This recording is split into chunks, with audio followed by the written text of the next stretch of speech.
Ladies and gentlemen, welcome to another edition of How Did This Get Booked? I, of course, am your host, Jake Manning, and I'm a veteran of the professional wrestling business for over a decade, and I've held every single job except selling popcorn. I'm joined by a man who has taken my place as the hardest working man in professional wrestling as I've become all days off Jake Manning. God damn you. A man who didn't make gig money. Did not make gig money this weekend. A man who drove himself to Knoxville by himself and had no interest in riding with me and having Seth Bowman drive us there the next day while we slept on the way back. That's really kind of what it was. I went around with Seth. Is that what it is? 100%. I hope he's listening. At least he's not listening. I know he's not. But know who's listening. Our wonderful and tremendous fans. And they know who's on the microphone right now. They know it's Zane Riley, my co-host. How are you, buddy? Man, I'm good. We're coming off a real good weekend. We had a really good time this weekend. We did. Had a really good show Friday. You got paid way too much money to do one half of a bump. I don't even know how much money you got paid. I know you got paid gig money. Oh, yeah. Like, I got paid my regular rate to be a manager. Very good. But you know what, Zane, I got to tell you. Yeah, tell me about it. You're rubbing your elbow. Yeah, I was slapping the mat so hard. Like, I think I got a little tendonitis from slapping the mat so hard. Up? Yeah, tendonitis from being a babyface manager of slapping the mat so hard. But if you just would have came up for the comeback a little sooner, I wouldn't be. I know you were in there for like 20 minutes taking heat and stuff like that. in the outdoor heat of Knoxville, Tennessee. Ooh, it was a balmy 100 degrees outside. Swampy at some point. I drank so much water on Friday and then turned around and drank so much water on Sunday when I went back. It was only hot in Knoxville for whatever reason. I was fine here in Charlotte, but as soon as I went to Knoxville, it was balmy. We worked. Me and Caleb were the Heat Seekers, and me and Caleb were 1-1 as far as who works the heat against them.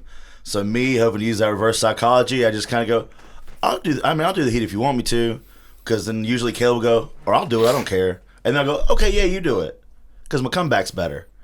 And then he's like, all right, cool. I was like, God damn it. So worked the heat from the Heat Seekers. Great match. Jake Manning took half of a knee bump. Got some tendonitis. Had a good time in Knoxville, and then that chugged us along until Sunday at Next Generation, where I made my debut. Yeah. You had one of the easiest, best matches of all time. You know, I've done more. I've been more over other places, but I can't say that I've done less work and been more over before in my entire life. Me and Caleb were sitting at the merch table watching you, and I just looked at Caleb and go, "This motherfucker has made so much money this weekend and hasn't done a goddamn thing." Well, you know, God's got to smile down on me once in a while. Every once in a while. I get it. You got to get a win. And really, I was essentially being paid for driving back and forth from Knoxville Comedy Show in Charlotte Saturday night, because I like planning things awful. There you go. So, like, I basically, as soon as we're done Friday, I had to turn around and drive the ring back to Charlotte, get up, work all day, do the show, and then get up early the next day. But luckily, Seth from High Spots drove all the way there and back. So there you go. Yeah. The trip back wasn't bad, man. It sucked from like Knoxville to Asheville, but from Asheville to like Charlotte, man, it just flew by for some reason. I don't know why. Maybe it's because I got off like the mountain roads and took a different highway than I normally would. So you got to stay awake like forcibly. Yeah, it just. But then when I got to there's like cities and lights and shit, so like that kind of helped out on the way. Oh, so you went on 74, like that's. Yeah, I took 74. I went around I cut out 40. Yeah, see, everybody. 40. See, GPS always takes you to 74, and I fucking hate 74 because it's all the lights and bullshit. But they're like, oh, it's the fastest way. I'm like, no, it's not. But so I take that at night. Now I'll take 40 up because it's daytime. I don't give a fuck. Yeah, but I like the 74 back, the 2674. Yeah, I feel like we're on a podcast that's based out of California, talking about roads and interstates and stuff like that. How we should be working, which kind of works for a lot of things going on today. Mm-hmm. Especially, you go ahead and you set it up, and then we'll go ahead and talk about because this, as you probably figured out by now, because we are almost 5 minutes in, and we have not introduced a non-wrestling fan. We have just thrown different road routes at you. How to get to Knoxville from Charlotte. Well, in Asheville. Asheville, there's like 18 different ways. So we can have a whole podcast on routes to Asheville, North Carolina, from Charlotte, North Carolina. But, this is a pop culture show, and this is usually the one where we get the sponsors. Yes, the big money paying sponsors. Big money sponsors. This is where we make a majority of our money, and that's why it's solely just you and I, because we want to split it with a third person. No, because that's not fair to us. Yeah, and it's not fair to the guest who comes on, and they're part of this content we're generating, and we make all this money, and we cut them out like other podcasts and we do. stack our money up in to seats so we can sit on our money that we make from it. No, so we're carrying all the load ourselves, but if you don't want to carry the load when it comes to driving, or if you have a large trip in front of you, say Charlotte to Asheville, Asheville to Knoxville, or Charlotte to Knoxville. Well, that's why we have this rideshare app that it will be conducive to your schedule. It would, and we've all, I as personally as a person who does use a lot of Ubers, a lot of Lyfts, I'm not very happy. I always sit in the back, sit in the very back, because I don't want to have that conversation as much as possible. But with this new rideshare app, you don't even have to worry about sitting shotgun, buddy. You're sitting machine gun, and you always want to sit up front. Because guess who's driving you around? Who's driving? The Animal, Dave Bautista. Ladies and gentlemen, our new sponsor, the Animal Rideshare app, made famous by the Animal Dave Bautista. You're not sitting shotgun anymore. You're sitting machine gun. That's right, because you all know Big Dave, when he comes out, he hits a big machine gun, and he needs somebody to run that machine gun, because he's going to be behind the wheel, driving you around. Sometimes, maybe, not all the time. He has other employees working for him. But other guys named Dave. Other jack guys. And the great thing about this rideshare app, now with Uber, they just take you, they drop you off. Lyft, they just pick you up and take your drunk ass home. With the Animal, you get certain percentages off of certain places. GNCs, gyms, places where you can buy steroids. You get 10% off of every ride where something, health-wise for yourself comes into play. And also, too, if you get Machine Gun X, if you dial up Big Dave after a long night of partying, Big Dave will pick you up, scoop you up, and then drop you on your front porch. Literally, physically, and emotionally, guys. So if you ever have a chance to go out there, go ahead, erase Uber, erase Lyft. Well, just erase Uber for sure, because it's an evil corporation. We'll get into that. You keep erase Uber, keep Lyft. It's not out in some places yet. You want the Animal Rideshare app. Stop sitting shotgun. Start riding machine gun. That's right. So make sure you check them out. They are a sponsor of How Did This Get Booked. So we appreciate them coming on aboard for us today, and it is very appropriate in the topic of discussion. And not planned whatsoever. I mean, they've been on the list for a while. We didn't 100% improv this just this moment. No, and we didn't bat it back and forth. And so this has been a sponsor that's been waiting on deck for quite some time. He messaged us before this timely movie occurred. Absolutely. They've had these things in the works for quite some time. So it's very serendipitous how they found us and came to us. But these times lined up right at the same time. Absolutely. But before we get into it, I want to talk about all the people that have. I want to get over the reviews real fast before. We should next time. Oh, we got to figure out a smoother way to get there, because right now we could have been just chugging into we could go around the movie, but I know the smoother transition. As far as flow and format and where we're going for entertainment purposes, would make sense to go right into our topic of discussion today. But our fans are better than that. Our fans are much better than that. And also, too, big shout out to Ray, who we saw a couple weeks ago. She made another Manning Cave door. Yeah. She, which I have down here. I have not put it up yet. She actually put a tent on it. I don't know how I feel about that. I'm very conflicted because the tent is having a meat parade, and I feel like it's having my meat parade. I don't know how to feel about it, but big thank you to Ray for your wonderful gifts that you always do, expressing artistically your love for How Did This Get Booked and 10 Bell Pod, the non-traders podcast that I'm associated with. Yes. So thank you so much for that. But I also got to give big shout outs and thank yous to the people who are leaving reviews. As a reminder, guys, if you leave a review on iTunes and Stitcher, and then you DM me your shirt size and your mailing address, I will get a free How Did This Get Booked t-shirt out to you. I'll even sign it like I did for Johnny. I just did that for him recently, and he tweeted out about that. So it's kind of tough signing in black on a black t-shirt, but I found a way. Life finds a way. And there are a couple people that I have not mailed out shirts to, so if you're one of the people that have left reviews on iTunes or Stitcher, just get up with me via DM with your shirt size and your mailing address, and I'll get it out to you immediately. I don't think I've got one out to Bobby T yet, who is currently still sitting at the top of the poll for Stitcher. And then on iTunes, Shy Animal 17, you have been dethroned by Mo Big Dog. Mo Big Dog is sitting at the top, and he actually appreciates. Mo? Maybe he said he was a big fan of our in-ring work. Most specifically you, because I don't wrestle anymore, as you saw this past weekend. I just show up and I collect all the money and I leave and have somebody drive me home. So God damn it, George. George South over here. I'm doing it right. I am doing it right. But I want to give you guys a big thank you and stuff like that. And we put you in here. We forcefully put you in here at the beginning of the podcast because you guys are important. And we messed up the whole format and the flow of the show. You're far more important than us just flowing right in from our 100% real, not improv, thought about, came up with ad that would have gone right into today's movie. Which is Stuber, which just was released July 12th, 2019, which is literally just a few days, like this past weekend after us recording. This recording's on the Monday. This is going to come out this Thursday. I saw it less than 24 hours ago. Yes. Me about 48. Yes. So just a couple of particulars, because I know how people love it when I give out IMDb information. Because they have no idea where to go to get it. They have no idea. Nobody's going to look up the IMDb on this, so I might as well just read it to you in your earbuds right now. I'm a man of the people. I want to make sure that people don't need to Google anything. No, just listen to the sweet sounds of Jake Manning. All right? Let you know about Stuber. Like I said, it came out in America on July the 12th, 2019. Yesterday, a few hours ago at press time.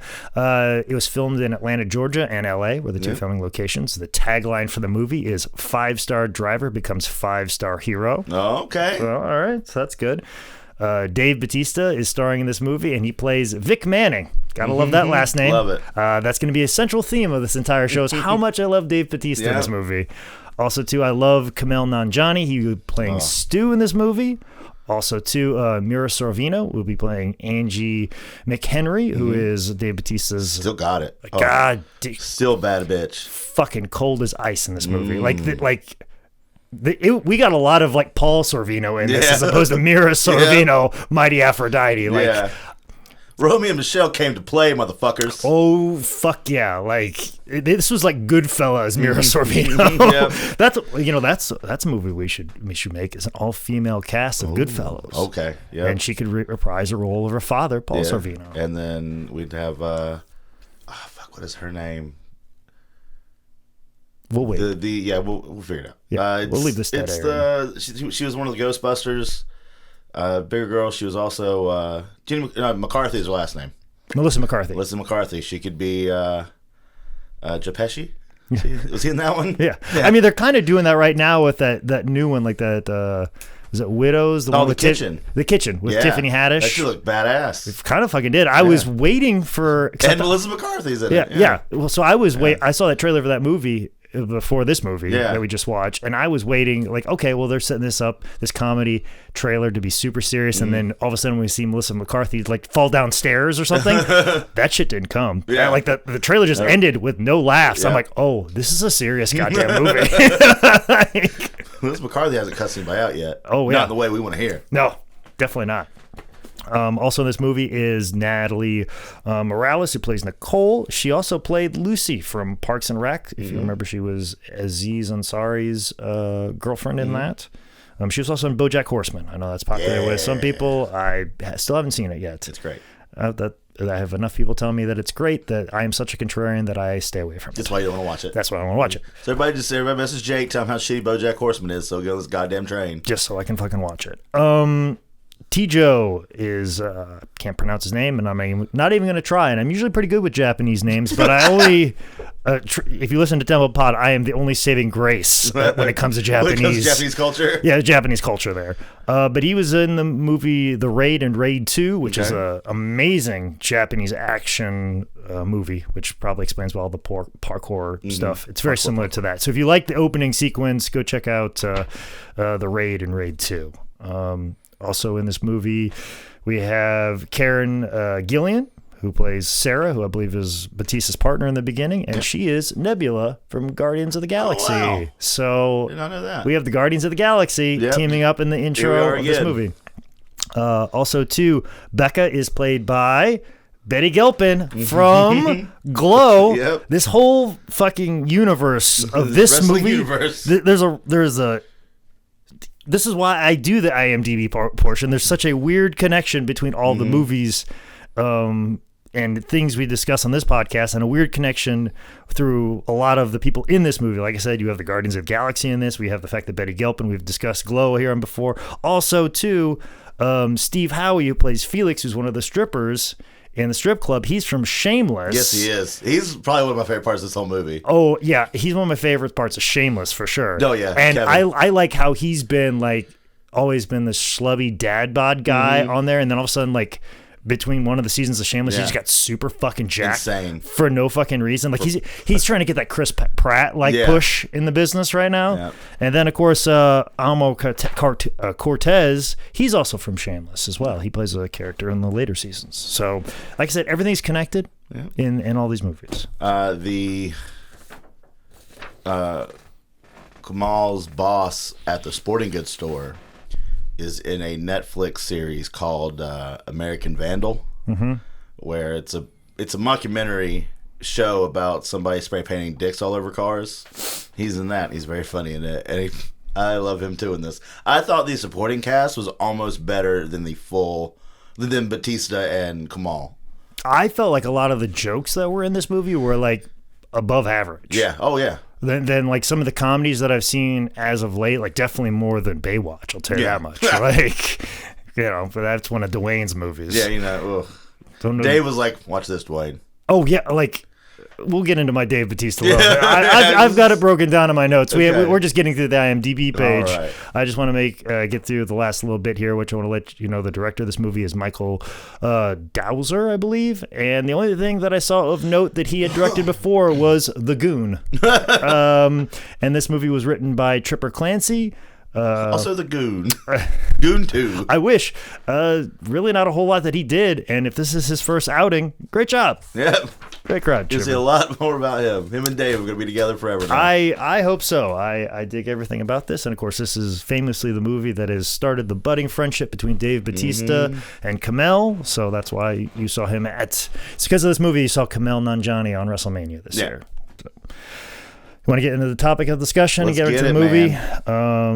Like I said, we saw The Kitchen as one of the trailers of this movie, but we also saw another Dave Bautista trailer. Did you? I did. I saw a movie called My Spy. Okay. Which actually looks good too. I've seen the preview for that. Yeah, that looks really fucking good. I'm telling you, fucking Dave, fucking crushing it right now.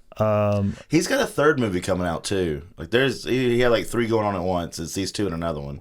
I mean, well, he was in Atlanta for a lot of these, so he's probably just like hopping from movie set to movie set and movie set, just trying to be like, wherever I can get in, man. Hey, fuck you, Dwayne.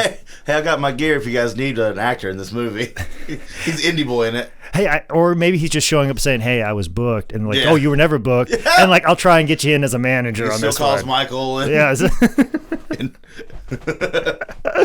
then he's making fucking explosions in cars money. Yeah. So I know. But yeah, dig that movie as well. Like, fucking Dave's crushing it, you know? And this is kind of like, this whole movie reminds me like very early on when like The Rock started doing a little bit more like action comedy stuff and like smart. Yeah, like very self-aware and knows who he is and what he's doing and makes fun of it at the same time. But mine was about one of my previews was about an Indian gentleman who loved Bruce Springsteen. And that is the whole premise of the fucking movie. Is Betty Gilpin in it? Because if she is, I'm watching the movie. All right. Nope. Okay. Well, There's I'm not no one interested in it except for this dude that likes Bruce Springsteen. Okay. So I was out because I don't give one fuck about Bruce Springsteen. Do you want me to stop record right now? I should have figured that you were a Big Boss fan. You god fucking damn right I am. Okay.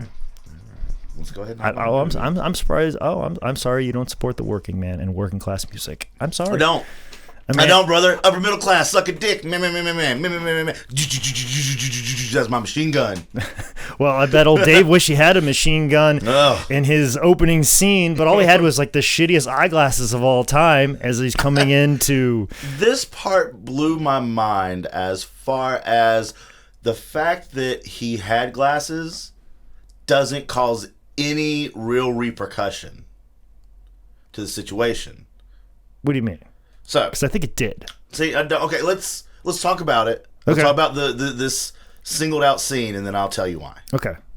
Go ahead. So basically, they're going up to arrest somebody or get somebody, and then they're tipped off, and there's this big fight scene, and his glasses get knocked off his face, and he can't see. Obviously, has an issue of seeing. Yes. But he can still fight. Yeah. So he still fights close because it's close hand-to-hand combat. It is real fucking cool, man. Yeah. And old girl plays Nebula. She's holding it down, doing what she does. Headshot motherfuckers in the opening sequence of this. They're chasing this guy through a fucking crowd near Staples Center. It's a whole big to-do. I wrote down in my notes, like, I was like, obviously I didn't see the rest of this. I saw the rest of the movie, but I hadn't seen it. Yes, at this point, I'm like, why the fuck do you have glasses? Get LASIK fucking surgery. Like, that is the notes that I'm making. Like, why does this cop have glasses? Like, I, as a pro wrestler, was like, I can't do my fucking job properly, so I have to have LASIK surgery, which was the worst experience of my entire fucking life, but the best fucking money I ever spent. Yeah. How is this guy who is going into gunfights and hunting down a guy who clearly can do parkour down fucking balconies, while you're like, so you throw a service tray at him and fucking knock him off. Exactly. So everybody in this movie is immortal too, by the way. He fell like 4 stories onto his arm. He's all right. He's gone. Yeah, just shaking it all off. Yep. So Dave's is, well, fuck it. If he can do it, I'll just jump and land on my face too. Didn't even land on anything. Didn't aim for anything. Just there's that floor. Yeah, he didn't have a crash pad at the performance center.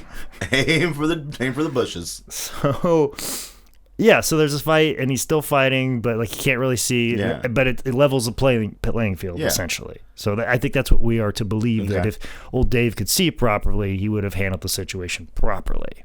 So it ends up with the guy they're chasing shooting his partner and killing her.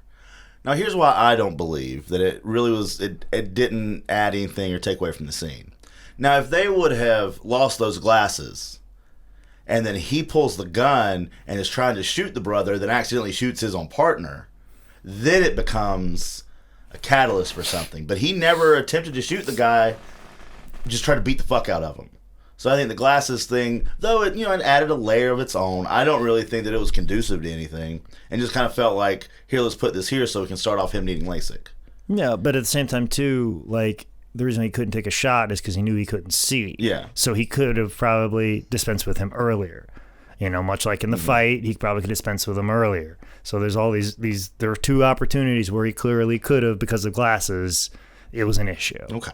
I feel like it was good enough, but if you don't feel that way, it's your opinion. It's fine. Hey, this movie's a good movie, so we don't. I don't get caught up on the dumb stuff. I feel like it's my thought. It might be a little heavy if he did murder his partner. Yeah, I mean, if we're gonna have Kamal come in here and fucking bring in the funny, give him something dark on the front end. Yeah, it might be a little too dark, even though I felt it was pretty dark enough that she just kind of bled out and died right there. Yeah. So I think that was good enough.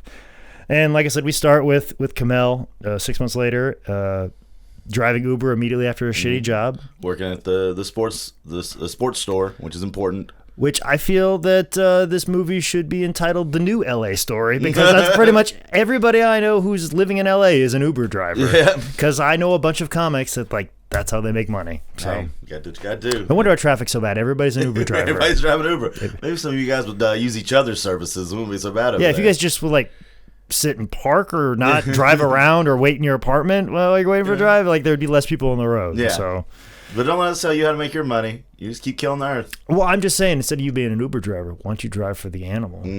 Ride a machine gun. Well, you're going to have to beat certain specifications. You got to be able to pick up some of these people and drop them off at their door. Or, have the name Dave. Yeah, or Dave. Yeah, it's 1 or 2. You got to bench 250 or be named Dave. Yeah. Sorry. And remember, that's machine gun X, though. Yeah, so there's a limited amount of those drivers. But the other ones can gladly... Just normal machine gun. Normal machine gun can get you to a GNC or a gym very easily. Very quickly. Very quickly.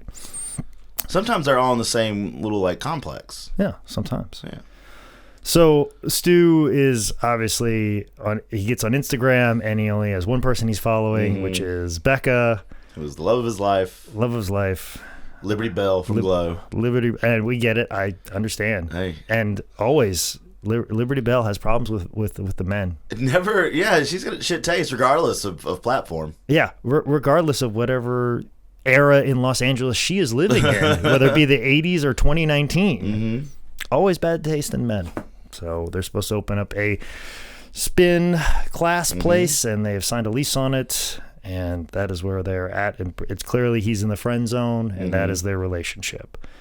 But like I said, Big Dave decides to get LASIK surgery. Yep. And I had to close my eyes during the entire process. Is that exactly what it was like? I had my eyes closed the whole time, so I couldn't tell you. Did they put the little cup, like the Clockwork Orange cup? They did not put the deals on his eyes. Oh, yeah, they do that. Yeah. I'm pretty sure Big Dave, much like myself, Yeah. said, no fucking way. Yeah. And, and they didn't decide not to do that. But, yeah, I could not handle it, and that was probably too kind of how the process goes of getting LASIK surgery, which just furthers the propaganda that, LASIK, it's so easy and painless, and it'll be right in, right out. And just the fact that he gets the surgery and that motherfucker is eating Chinese food mere minutes after having fucking surgery. No, that's not what you fucking do. They tell you go to fucking sleep for 8 hours. It's like, do not fucking open your eyes. Like those few minutes after having laser shot in your fucking eye and burning off layers of your fucking cornea where you smell something burning and you realize, oh fuck, those are my eyes. You go to sleep immediately. You're not like, hey, let's get some wonton soup. Yeah. That's not what you fucking do, okay? Like, you can't fucking handle any fucking light whatsoever. Like, he should. Basically, I'm saying this movie shouldn't have happened. Oh. There's no way. I don't care if you're fucking Dave fucking Bautista. You're not fucking kicking out. As my issues was maybe the glasses thing wasn't the downfall of the beginning. Yours is this movie shouldn't occur because that's not how eye surgery works. That is not how eye surgery works. Fucking love it. That is my issue with it. Now, you could have You could have moved a few hours, but I'm telling you that the time frame when this happens, it is the most miserable time in existence of your entire fucking life. I would rather get kicked in the balls as hard as possible 3, maybe 5 times. Okay. Before ever having LASIK surgery ever again. Okay. So this has been our podcast about LASIK surgery and road routes. That is my major critique of this entire thing. As somebody that's gone through it, ladies and gentlemen, thank you for coming to Jake's TED Talk. Yes, this is how I feel about it. You want to like take a break, or you want to? No, I'm okay. Okay. I'm over it. All right. Sure. I'm over it. Much like Big Dave's daughter is pretty much over their relationship at the time. Big Dave's daughter. Big Dave's daughter. Ooh. Yeah.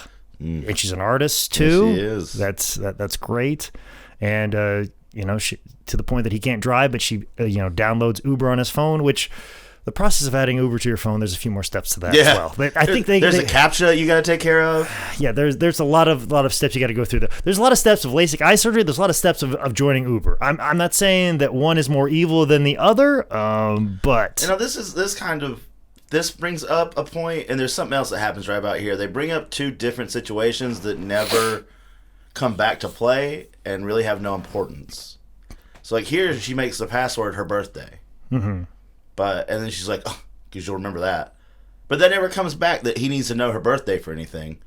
And, as we all know with these apps, you stay log in it all the time. So I don't think that joke was really needed. Mm-hmm. That's weird. Maybe that's just a you're a shit dad joke, but I think we kind of figured that out regardless. Mm-hmm. And then they keep talking about the heat wave in LA, but there's never any reason the heat is causing something bad. Yeah, they just keep making that reference, it's the hottest out here ever, and then just kind of all right, that's all I got to say about it. Other than it, with it being so hot, it must be very comfortable to live. Because when Big Dave was actually sleeping it off like he's supposed to, he's got the door open, just a fan on, and a fan, not sweating. Just like how Jake Manning likes to live in but his it's fucking bright house. as fuck around there. Yeah. Did you have to wear those really cool goggle glass things? I did get some sunglasses handed to me that were like disposable that I could use just to get out. And I'll never forget when I got LASIK surgery, I had my roommate at the time, Tyshawn. No, he was not my roommate at the time. This was after he left to avoid charges and then came back. Tyshawn Williams was in charge of picking me up from the doctor's office, and everybody had their loved ones or their ride sitting in the waiting room so that person can grab them by the arm and guide them out into the parking lot. Not you. Not me. Tyshawn was late. Did not even make an attempt to get to the doctor's office until I called him from the waiting room and I go, "Where the fuck are you?" Then he finally left High Spots. And then when he got there, he called, he goes, "I'm right outside." Now keep in mind, this eye doctor's place is like, you walk outside and there's a sidewalk and then there's one of the busier streets. Good. I believe like Providence Boulevard or Providence Road, just right off of there. And it's a 4-lane road in the middle of Charlotte coming out of downtown. And there's a little bit of room where I could just kind of wander out into the streets. Just enough. If I was, I don't know, had laser shot into my fucking eyes. And were technically blind for the time. And was blind at the time. That is a possibility that could happen in my life. So I go outside and he tells me to go outside and I can't see. And keep in mind, I'm in this well-lit waiting room, which is burning my fucking eyes and destroying me, even with the fucking sunglasses on. I get outside the door and this motherfucker is just sitting in the van and honking the horn like, "Follow the sound of my voice, Jake Manning." Then gets me to my house, which is where he used to live. And instead of guiding me into the house, he just, like, "All right, buddy," and lets me get out. And I almost fall into my bushes. Good. And, probably get a branch in my eye and fucking my eye surgery up even more. Yeah. But somehow getting into my house, and I immediately do a sunset flip bump into my fucking bed and stay there for the next hour. 8 hours, in fact. So... yeah, this whole movie wouldn't happen. But this movie is sponsored by Uber because they sure do use Uber a lot. Yeah. Like, what the fuck, Lyft? You couldn't come up with... Yeah, come on, guys. You couldn't have a little pink mustache on the front of one of these cars? Come on. So... like, they had all that heat for being a really shitty company. They're like, we gotta do something to get back in the good graces. What's The Rock and Kevin Hart doing? Oh, they're busy? Oh, they're busy making Urban Commando? Yeah. Okay. Goddamn right they're busy making Urban Commando. So, no, we'll get the next best thing. Next best thing. Kumail Nanjiani and Dave Bautista. Yep. And so Dave gets a call that T-Joe's got a deal going down. And he needs to drive. He can't fucking drive. But he tries. He fucking tries fucking valiantly. Which is one of the best points of the movie here. Which, I'll tell you what, that's accurate. Yeah. That's exactly how it would have been if I would have tried to fucking drive. Well, it kind of sounds like you almost had to. I almost did. So that's every bit of it. Then he finally calls Uber, and that's where this whole friendship comes about. Mm-hmm. And they go through... like the whole thing of like explaining Uber pools, and we find out at this point that Stu's not having the best of run of luck as it comes to his passengers. He's doing a very bad job, and they're going to he has to lease his car, and they think they take that lease away if he drops to 4 stars, and it's this whole thing where he's trying not to get 4 stars. And like Uber is such a large part of the plot of this movie. That I'm wondering if in like 10 years, are we going to look upon this movie the way that we probably look upon the movie The Net? It's so outdated that it's very hard to even watch. Or like Hackers. Yeah, or like movie anything like, with the computer related. Yeah, anything computer related from the 90s. Yeah. And then like, are we gonna like look at this like what? They got phones, they got devices. They just don't do this mentally. Like they don't have their implants. Or younger people come to us and ask us about these times. Yeah, like they're gonna be utterly confused. Or like the movie The Conversation, like all like when they're recording on tape. What are these? Well, those were cell phones. You see, that's how we got before they put the implants into your hands and in your brain. You used to have to use these boxes to talk into. Oh, I don't know if you were around at the time. It was either during the convention or it was at NGW when the kid walked over to the merch table and this kid asked, he goes, "What are these?" And his dad goes, "Those are DVDs." And he goes, "What's that?" Like, whoa. I was there when we had the opposite of the guy came up to the merch table and goes, "Man, you guys don't have that many DVDs." And Caleb goes, "It's because it's a dying thing." And he goes, "Really? You ever heard of Netflix, motherfucker? How many DVDs do you have at home?" Yeah, we have crossed the Rubicon, my friend, as far as DVD market. Mm-hmm. But we still have a lot more movie to cross here. Basically, Kamel is driving Dave around. Something we did leave out. Okay. At the Chinese restaurant, we find out that the daughter has an art show that night. We didn't talk about that. Yes. And that's why she put the Uber on the phone.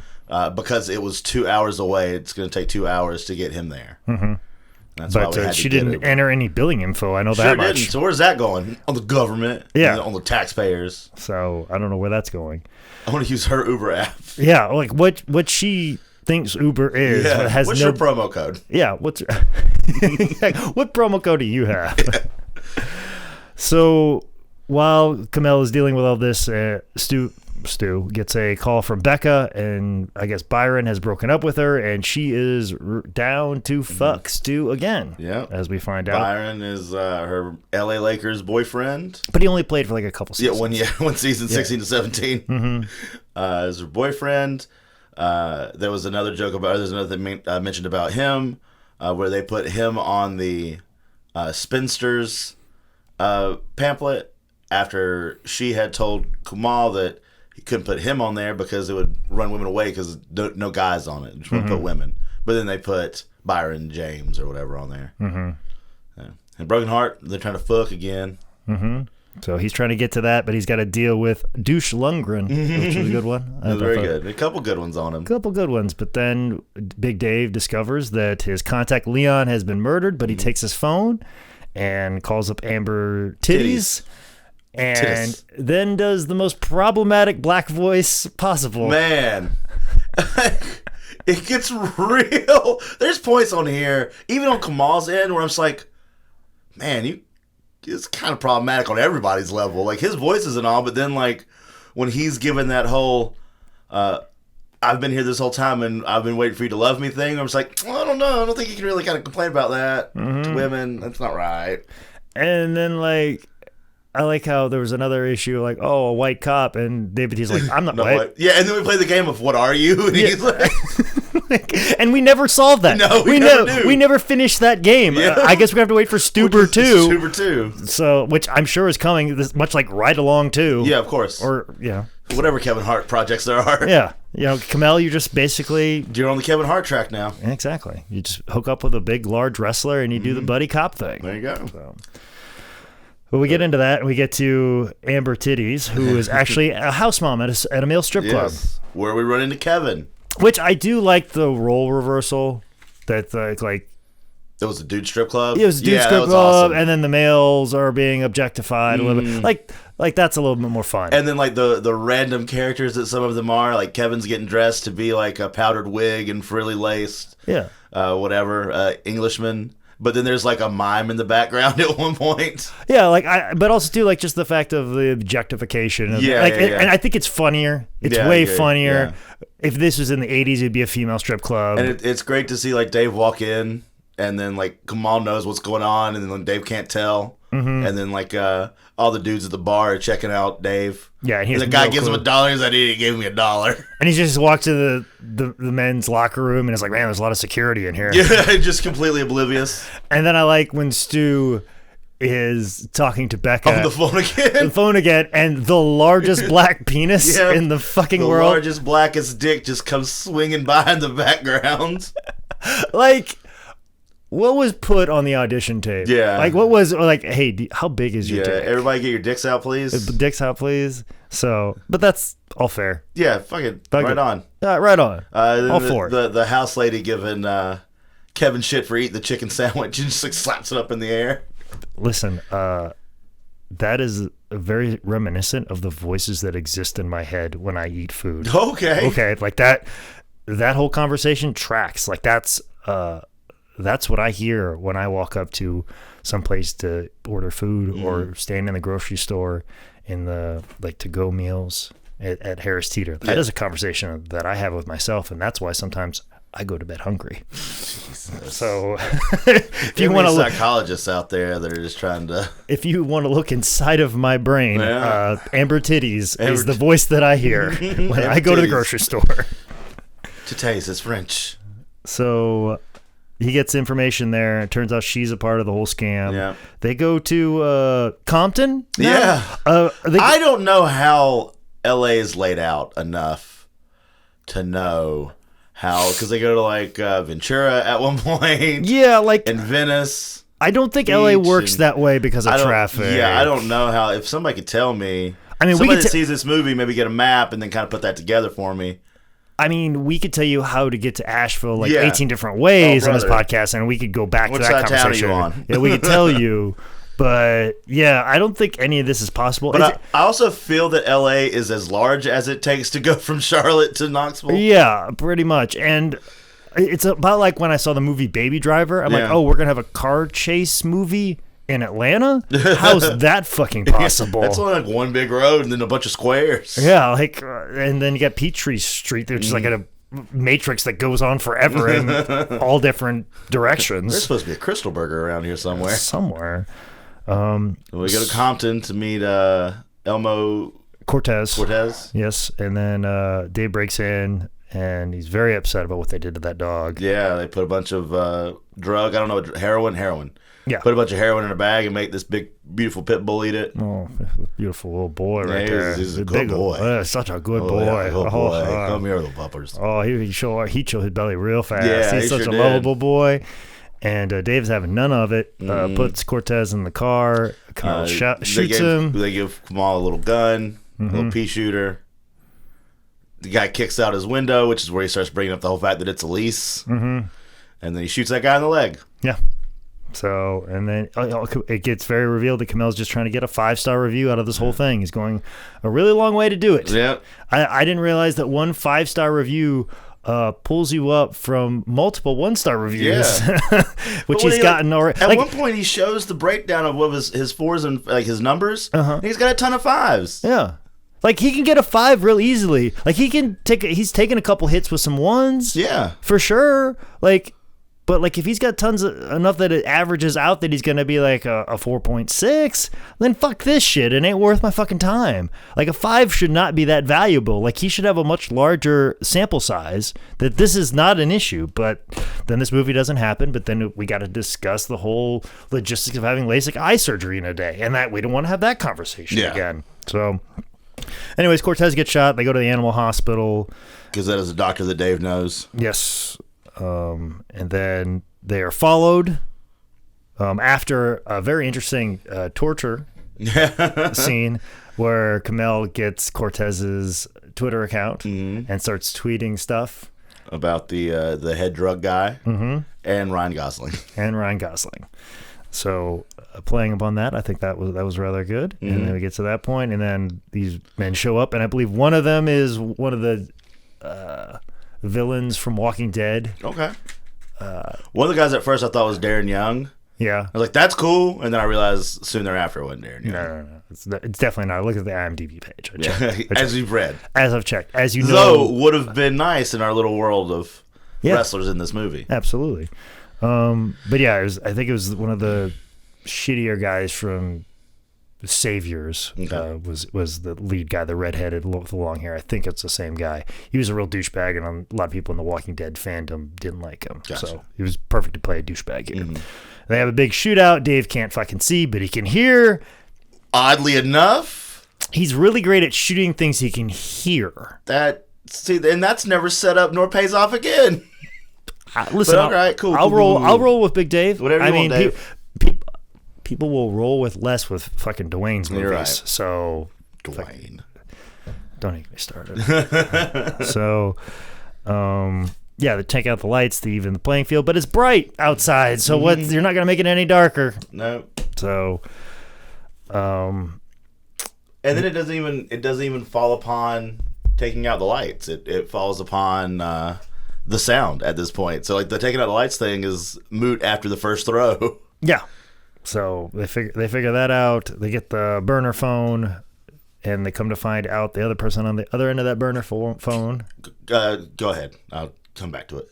Oh, cool. It was the cute little scene. The finish of this is, I've got one bullet, I've got one can, there's one guy left. Oh, okay. And then he completely misses the guy with the can, but that guy accidentally steps on a cat, and that's what causes causes Batista to be able to shoot him. It's a cute little thing. Oh, cute little thing because it's got a little cat in it and a cat. Nah, man, fuck that cat. Just a good idea. Well, that's what I'm saying. Yeah. The way you feel about cats, considering a cat just pissed in your gear bag over the weekend. My gear wasn't in it. Okay. But yeah. So. But you right. You're right. Just anytime a cat can be harmed, you're on board. Let that be known about Zane Riley. So anyways, at the other end of that burner phone is cold as ice Mira Sorvino. Oh, boy. Fucking hell. And she is at Dave Bautista's daughter's art show, and she is all like, oh, your dad would be so proud. And I'm just like, Jesus fucking Christ. Like, the fucking depth of this fucking character. We're going. I was just like, I was blown away by this. Fucking blown the fuck away from this. But I was probably more blown away by the fact that after this, Animal Hospital had to go to Venice. Like, how's that fucking possible? Yeah, like I don't know how you're set up, California, but holy shit. Yeah.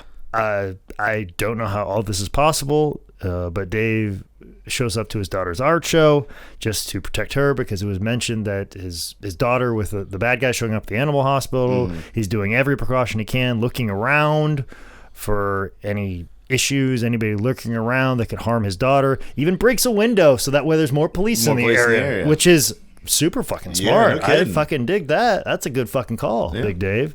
But there's a lot of fucking things that Dave is doing that I know you're trying to get a guy that's like high level criminal, but like I'm starting to wonder if are you the bad guy, Dave? He definitely becomes the bad guy here. Like right here, like in this middle 30 minutes here. Oh yeah, he's the villain. Like because they're going to the sporting goods store because he had to go to the storage locker.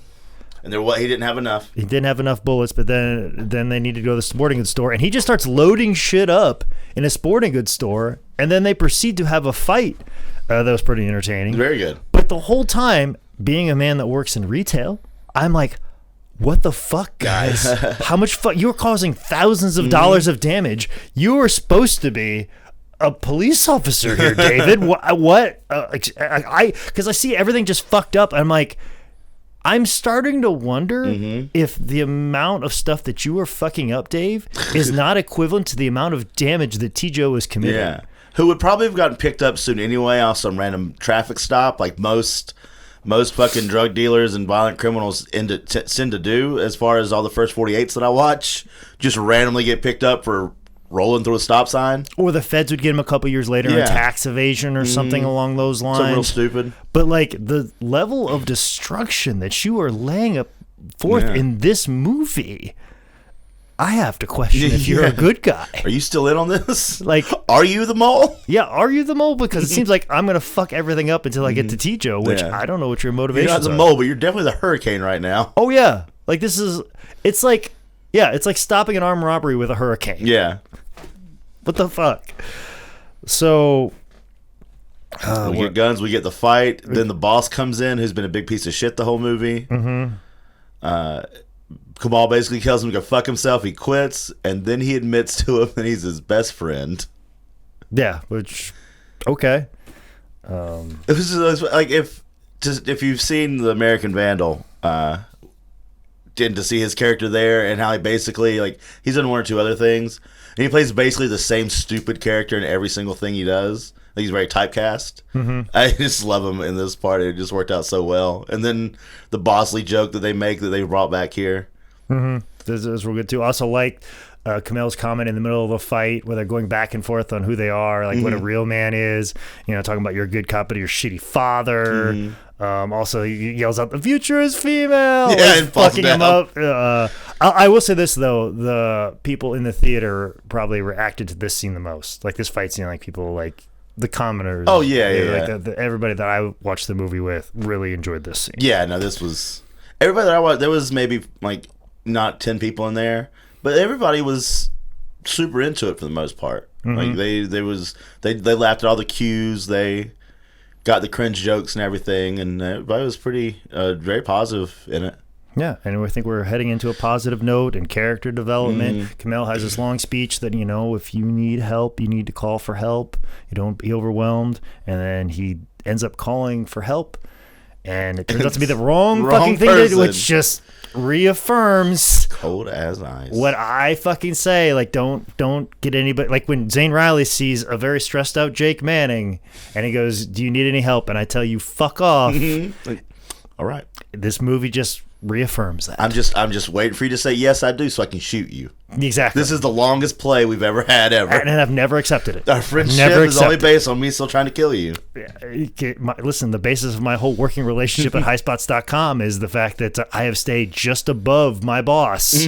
Once I get below the line that I have to owe him for something, then it becomes indentured servitude. Yeah. So I keep that at the point that it is amicable, and I do work for him and he gives me a paycheck, but anytime that I do anything that will require him to do anything nice for me whatsoever, or I don't overwork the hours that I'm allotted or overachieve like I always do, and I dip below average performance, that's when he will take advantage of it and use it against me for the rest of my working forever. Yes, for the rest of my working relationship with him.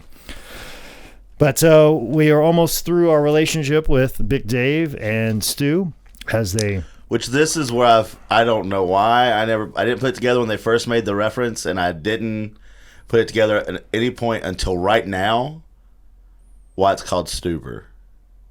You didn't get that? I got that fucking minute fucking one, man. Wasn't even thinking about it. Minute one, Kamel's on screen. No, didn't even. The shitty fucking boss who you just praised and you loved everything about him. You didn't figure it out when he said it then. No, man, I got it right away. It was Dave going, Stuber. Your name. I was like, fuck. It took you have the same process as old Vic Manning. Getting jokes. Great. Nice to know. No wonder why we struggle with comedy on this podcast sometimes. We'll just stick to reading the IMDb pages. Please, okay, we should. But we should also. Jake, you seem like you got a chip on your shoulder. Do you need help picking that up? Yeah, just a little bit. You want to talk about something? I got this gun here. Don't worry about it. You all right? You good? I'm good. Oh, damn.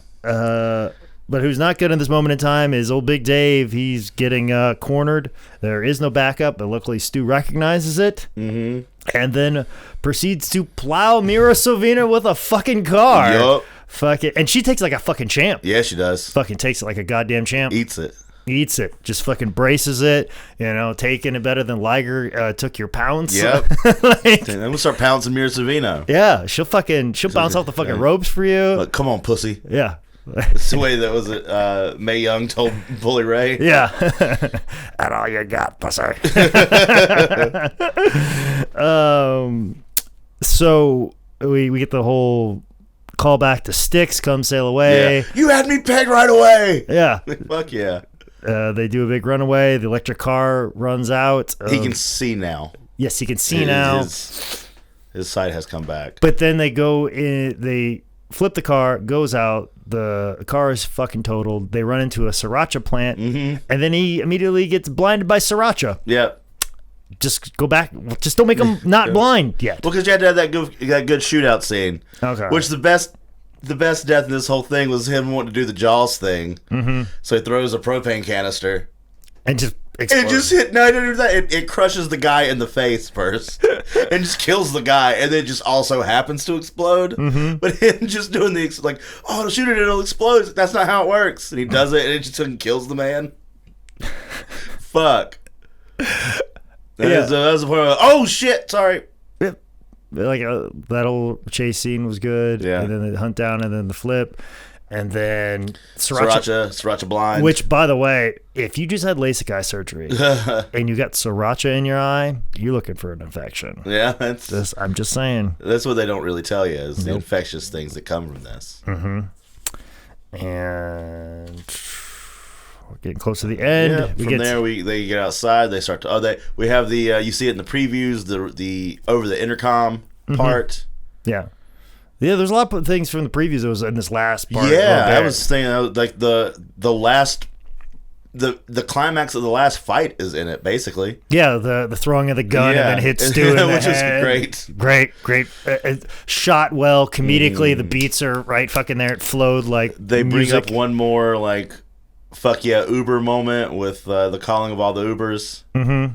Which is great. That's clever. Mm-hmm. It backfired immediately, but it was a good idea. Mm-hmm. The daughter shows up now. She has the gun. And then we finish it up. And going back to the callback earlier, Stu jumps in front of a bullet, slow motion. He says, you really think that someone can fire a gun and you have enough time to run and jump in front of it? Mm-hmm. Well, when you say it that way. Mm-hmm. And it worked out, and that's how Big Dave's daughter was saved, and they got T-Joe, and the real cops showed up. Mm-hmm. And then the electric car blew up, which is one of the best works of ADR ever. Mm-hmm. Where he just starts yelling, "It's an electric car. There's no gasoline. How can it catch on fire?" Oh wait, the propane tanks. Yep, that gives a good sign off. Yeah, posing a question and answering it all in the same beat. Nothing better comedically. Then we get back to the guys in the hospital. Big Dave finally cries like a real man. Yep. And then we get to a shot of Big Dave eating Chinese food. Yeah. Fucking Dave. Because it's their tradition. It's Christmas time. They go every year. Okay. And this is the year they said that at the beginning that she talks about how she thinks she's going to go home and have Christmas with her mother. Mm-hmm. So they show him alone in this Chinese restaurant to lead you to believe that she did go do that. Which is just underneath Spinster. Yep. So just right there at the corner of it. Where Spencer's still going. Even though she's shown that name. Exactly. Everybody spent on shit on this name, but obviously Kamel's making that Spinster money. Making that money. But to lead you to believe he's eating alone with the pup, that he got the puppy. Mm-hmm. And then go over to his daughter's house. So here's the thing. So they lead you to believe that he just ate this meal by himself. Mm-hmm. But then brother brings him a to-go bag. Mm-hmm. And my thought was, why the fuck are you taking up a perfectly good table at a full restaurant waiting on a goddamn to-go order? Like an asshole. No, I think he ate there. No, because he takes the food to her house so they can have Christmas I know he dinner. did that, but you think he's eating 2 meals right now? Did you see how fucking big Dave is? Big Dave does 2 meals. Especially, he's probably doing the intermittent fasting. That's why he's so fucking jacked. Yeah. That's why he's got to keep his apartment super fucking hot because he has no body fat on him. But as being as big as that, he's got to eat fucking a meal when he picks up his to-go meal. Yeah. Okay. All right. You're right. You got to feed that dog that fortune cookie. Mm-hmm. Yeah. So then we see that he's taking it to her house. And then we find out that old Stu is done getting it in his daughter. He's dating his daughter now. We have this moment, which I believe definitely leaves it open for a sequel. Oh, there's for sure going to be a Stuber too. Yeah. I mean, if they can do a Meet the Fockers and then the parents and then whatever else they did. If they could do a ride-along too, they're doing a fucking They can do 2 Stubers. They're doing 2 Stubers. And this movie felt like the perfect movie to have during credit bloopers. Yeah, I waited around for that. I waited around for a very long time. I waited until the shift in they'll do like the first credit song and they shift to like the ambient or the ambient. When it's just the full roll of everything. Yeah, I left at that part. Yeah, I sat around for a good 2 or 3 minutes thinking there was maybe one to pop up. You and me both. It didn't have one. It would have been a perfect movie for it. Yep. I think it would have brought it all back home. But this movie was nice, tight, 90 minutes. I love that. Jam-packed, full of jokes. Like I said, gets going from the beginning and doesn't stop. Yeah. Action, especially right at the beginning with shitload of fucking action right away. It's real good at some real weird camera, not weird bad, but real weird but good camera work. Some of the shots they were taking, some of the person mounted camera works where they're falling off of the thing. And it's real good stuff. Yeah, that parkour scene with down the balconies and stuff like that really lit very well, shot very well, dug all that. Yeah, that opening sequence really got me hooked. Right, that's a better opening sequence than some James Bond movies. There you go. That's saying something. If you listen to this podcast, that's the highest compliment that old Man Scout can give. Now, granted, it mostly only beats the one from For Your Eyes Only, which is a pretty shitty one and a weird one. So whatever. But still, it did it. It definitely beat it. Oh man, I hope there's going to be a wrestler in the new James Bond 25 with the black James Bond lady. Oh, I hope so. I'm very excited to see that one. Yeah, man, it looks good. We may just do a podcast about that, and there's no wrestling. Yeah, guys, here, welcome to our James Bond. I mean, Wrestling with James Bond, our new podcast. I mean, technically, we could go back and do Spectre if we wanted to, because was Batista in that? Yeah, Batista. Yeah, that's right. So we could technically his do Jaws, wasn't he? He wasn't Jaws. A version of. Yeah, basically, his things. He had long fingernails, and he would jam it into people's eyes and shit like that. Which eyes were always a big thing for whatever reason in Bond films. I think there's a couple of them other people. It's their bold stand against LASIK. Yeah, see, he's pissed off how LASIK eye surgery had him for the marks now. Maybe used to be just for the boys. Maybe it is all part of the same universe. Maybe Big Dave, he turns evil because he realized how much fun it was causing all of this mayhem and disaster, and remembers how awful LASIK eye surgery was. So he's now going to be a Bond villain. That Stuber is in a prequel in the universe of the Daniel Craig connected universe of Spectre. Well, hey, that's a better, more plausible explanation than Blofeld being James Bond's brother. Okay. So, I'm just saying, it makes more sense than that does. Okay, buddy. And they hang their hat on that in Spectre. So. Just saying, but I highly, highly, highly fucking recommend this movie. I'm going to go ahead and fucking say it right fucking now. Better than probably any movie I've seen with The Rock in it.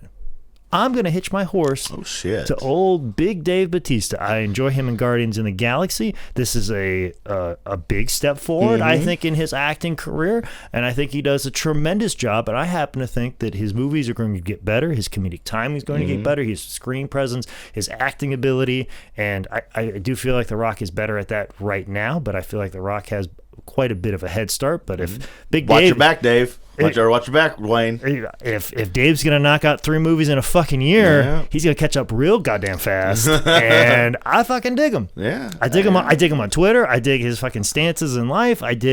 Seems like a cool fucking dude, which is weird because when I used to do Extra Talent, he just seemed like a guy that would walk around and be like, "I'm Batista, suck my dick," or what? You know what I'm saying? Like that's what I felt like he was. But the more I've learned about the guy, where's Melina? What up? Yeah, man, the movie was good. I do recommend the movie. What came out at the end was 100% what I expected from the movie. I was a big fan of the supporting cast, more so than the main cast, but the main cast were still killing it. But I just liked some of the Kevin being the stripper and Mira Sorvino just being the cunt and all that stuff. I like those little angles. Oh yeah, Mira Sorvino, fucking amazing. Yeah, I would love to see her as a female bad guy. I mean, she could be as a full known from the beginning. She can be the fucking Bond villain. Oh, for all man. I fucking care. Hell yeah. I would fucking sign off on that in a fucking heartbeat. Yeah. And anything from Kevin from Shameless. Yeah, he's so good. He's on like Chris Pratt train. You know what I'm saying? Trying to get $1 million eating chicken sandwiches. So but yeah, give it a look. It's worth the money in the theater, or get it when it comes to the Redbox or the Netflix. I like how we're making an ad for it right now, even though you'd have to see the movie to understand what the fuck we just said. Yeah, but yeah. That's where we gave away all the spoilers. Yeah, the movie. If you didn't wait to see the movie before you listen to this podcast, I guess you wouldn't have to pay for it all anyway. But I'd probably see it again. I'd probably pay to see it again. I'm gonna say this. This is probably the biggest recommendation I can, other than saying that the action sequence at the beginning of this movie is better than For Your Eyes Only. James Bond. Is that if this ever comes on cable and there's nothing else on, I would put this on and watch this. Like this would be, I don't think, if it was between this and The Prestige, I'd still go with The Prestige because that's my go-to. Yeah. I also do Scarface. The Scarface and The Prestige, those are my go-tos. If they're on and nothing else are on. Now are you trying to discredit this movie? Or no, I'm trying to put it in the top 5 of movies that I would put on. You would stop on, okay. Yeah, I'd be like, I'll just put this on because I know what the beats are. I enjoy the beats. I enjoy every bit of it. So I would put it in You know what's going 5. on at any moment you come back into any James Bond movie, The Prestige, Scarface, and Stuber. Okay. You're right there. I don't know what the 5th one is, but that's... I think all those James Bond ones could spread. Those could take up 2 spots. They could take up 2 spots. So awesome. Yeah, it was a good movie. Go check it out. Yeah, absolutely. This is coming out this Thursday. Zane, do you want to let people know where you're at, what you're doing, what you got going this on? This Thursday, I'll be in West Virginia. I'm sorry, not this Thursday, but this coming Saturday. I'm sorry. I am too. It's a prior obligation that we could cancel out at some point, but we did not. We didn't do that. No, I'll be at West Virginia Championship Wrestling. Caleb and I taking on their tag team champions, and Garrett Coleman and another cat, one of the Star brothers. I'm not sure which one. Maybe Matthew Starr. Maybe I'm just making these two names up. Who fucking knows? Then the week after, I'll be in the Raleigh area for Raleigh Super, Raleigh GalaxyCon, where I'll be doing 4 nights of cosplay and 2 nights of Queens of Combat, along with Jake Manning on some of those. Yes, I will be there. I got my flight information. I'll be doing that Saturday and Sunday. But before I do that, next weekend, I will be doing Wrestling Revolver. Next, I believe it's July 25th, if I'm not mistaken. In Des Moines, Iowa. But of course, this weekend, if you're listening to this podcast in a timely fashion, I'll be wrestling in Niles, Ohio for Northeast Wrestling, which I always enjoy going to Niles, Ohio. So if you're listening to this in the Ohio area, please show up to Niles, Ohio. There's no graphic that says I'm going to be there, but I'm definitely going to be in Niles, Ohio this Saturday. And then the first weekend in August, I'll be with Northeast Wrestling the 2nd and the 3rd, which is around the Pittsburgh area. I believe there's a West Virginia one and there's a Pennsylvania one, but they're all right around the Pittsburgh area. Just go to northeastwrestling.com. Make sure you check out Wrestling Revolver. Make sure you check out GalaxyCon, because we're going to be doing a lot of those coming up in the future. But I definitely have 5 dates in Northeast Wrestling, so if you're paying attention to the Northeast Wrestling schedule, you're probably going to have a good chance of seeing me somewhere at some moment in time, and I'm always there at Wrestling Revolver.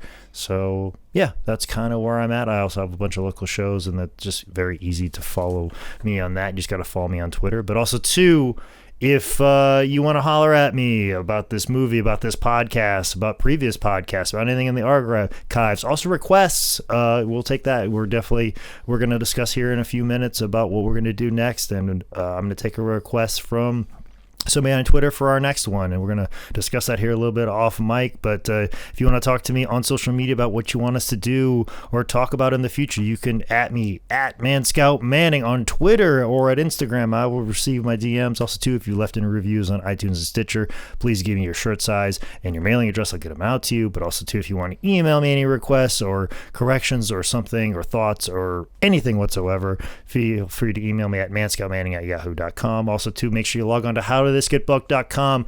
Thank you guys for not being dickholes and telling me that the How Did This Get Booked website has not been updated for, I don't know, a month and a half. I'm well aware. Wait a minute. The website hasn't been updated in a month and a half? Yeah. This is horseshit. Yeah. Somebody call that guy from the studio. I'm going to have a Nick meltdown right now. I realized how it had been a while. The episodes have been coming out on all the platforms, but I hadn't been updating the website to let you know about future episodes. But I'm going to do a better job of it coming up. But I had like a 2-week vacation. I didn't do it then, and then building into that, I didn't get to it. But it's updated now, and it's updated now for after this episode as well. And we'll let you know what you're doing next. So please pay attention to that. I'm going to do a better job of keeping up with that. Also, too, howdidthisgetbooked.com is where I have my merch. So make sure you log onto that if you want to buy some of my t-shirts and such. But guys, just continue to follow and subscribe on iTunes. We are now on Spotify.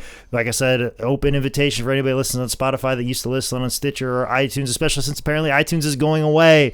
Jump on the Spotify train, take a screen cap and say we're on Spotify so I can retweet it out, let people know that we are on Spotify right now, because apparently that is the platform most accepted for podcasts and such. Also, too, we're on YouTube, SoundCloud, and wherever podcasts are available. This has been another edition of How Did This Get Booked? Woo.